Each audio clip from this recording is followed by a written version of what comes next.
Today I'm here at All Saints Skin Clinic in Double Bay and I'm about to have a skin treatment which is called Clear and Brilliant, and it's basically like a mini Fraxel which is meant to brighten the skin, take away fine lines, pigmentation, and basically just give you a beautiful glow.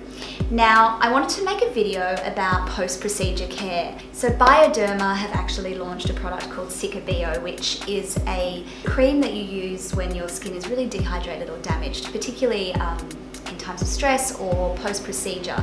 So it's going to be perfect for what I'm trying today. But I'm going to also ask Dr Joseph Hkeik, who owns All Saints, what he recommends for your skin post-treatment. So in terms of techniques, how you should care for it, and the kind of creams you should use. So Joseph, tell me, what are the main things that you should look for when you're protecting your skin after treatment? And that's just exactly, I'm glad you were talking about this, because this is an area that often patients forget to do properly.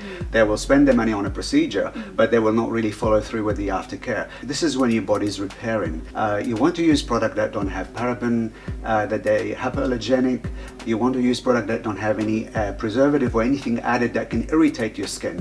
It's very important that you moisturize your skin with the right product, with the right ingredient. What about makeup? I mean, should you wear makeup? Should you avoid makeup completely? My advice is on the first day, if you're going home and you have no social commitment, is actually trying to avoid wearing makeup. It's totally fine to wear an organic based makeup that is aloe vera based, not water based, because aloe vera is an antibacterial. Well, I'm really excited, so shall we go in and I'll get ready for my treatment? Let's do it. So I had my therapist Grace apply the Bioderma Cicabio pomade, which is actually the thicker of the two creams. And this is for really intense peeling, laser treatments, really dry or damaged skin.